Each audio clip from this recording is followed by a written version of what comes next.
अस्सलाम वालेकुम रूबीज़ तड़का में खुश आमदीद। तो आज हम बनाने जा रहे हैं मेथरे। तो आइए मिल के बनाते हैं हम ज़बरदस्त से मेथरे। मुझे फ्रेश से मेथरे मिले तो मैंने कहा क्यों ना रेसिपी आपके साथ शेयर की जाए। सबसे पहले आपने इनको धो के इनकी कटिंग कर लेनी है। फिर इसके कढ़ाई के अंदर आपने आधा गिलास पानी का ले लेना है। तो बस उसके अंदर हमने ये फ्रेश मेथी डाल देनी है।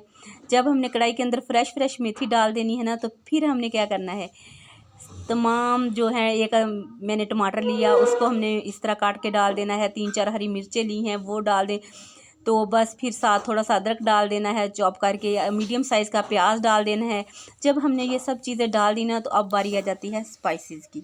तो स्पाइसेस में हम डाल देंगे इसके अंदर 1 चम्मच सुरख मिर्च का, हल्दी डालेंगे इसके अंदर, नमक जाएगा, तो सूखा धनिया जाएगा। स्पाइसेस आप अपने हिसाब से कम या ज़्यादा कर सकते हैं। बस फिर इन चीज़ों को मिक्स कर देना है और कवर लगा के हमने तकरीबन इस तमाम चीज़ों को मिक्स करने के बाद कवर लगा के इसको तकरीबन 10 मिनट के लिए रख देना है।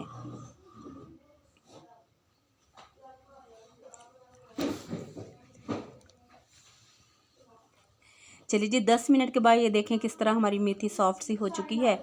तो इसने जो पानी छोड़ना था वो भी छोड़ दिया है। अब हम इसके अंदर आलू कटिंग करके डाल देंगे। बस आलू हमने इस तरह डालने हैं, जिस तरह मैं आपको दिखा रही हूँ, इस तरह आपने कटिंग करके आलू इसके अंदर डाल देने हैं। फिर हमने अच्छे से आलूओं को भी इसके अंदर मिक्स कर लेना है। और जब अच्छे से ये आलू भी मिक्स कर लेने हैं, तो 5 मिनट के लिए फिर हमने अच्छे से इसको इस तरह कवर लगा के रख देना है, ताकि पानी जो सा हमारा है वो अच्छे से हो जाए खुश्क। जब पानी अच्छे से खुश्क हो जाएगा ना, बस आलूओं के साथ भी आपने कवर लगा के इस तरह रख देना है।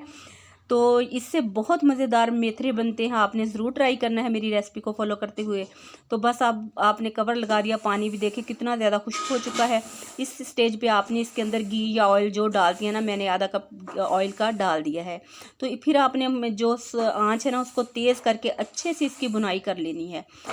आपने आँच इस पर तेज़ रखनी है और अच्छे से इसकी भुनाई करनी है। और इस तरह चम्मच हिलाते जाना है। और इस तरह चम्मच नहीं हिलाना कि सारे आलू शालू टूट जाएं। इसकी आलूओं की तोड़पन नहीं करनी है आपने। बस आलू जो उनसे वो साबित ही रहें, सलामत ही रखना है उनको। ये देखें, ये अच्छे से बुनाई होगी और कितनी ज़बरदस्ती हमारे मेथरे तैयार हो चुके हैं। यकीन जाने इस रेसिपी को फॉलो करते हुए अगर आप बनाएंगे तो बहुत ज़बरदस्त से बनेंगे। रेसिपी इधर लगे आपको अच्छी तो प्लीज़ जल्दी से जाके लाइक कर दें। चैनल पर नए हैं तो सब्सक्राइब कर लें। आप सबका बेहद शुक्रिया। इस तरह के मज़ेदार से मेथरे बनाएं और ये रोटी के साथ बहुत अच्छे लगते हैं। गंदम की रोटी के साथ बस बना के खाएं और ये अल्लाह का ढेरों ढेर शुक्र अदा करें जिसने हमें इतनी प्यारी नेमतों से नवाजा है। तो जी, नेक्स्ट रेसिपी के साथ मिलेंगे। दुआ में रखिएगा याद। अल्लाह हाफिज़।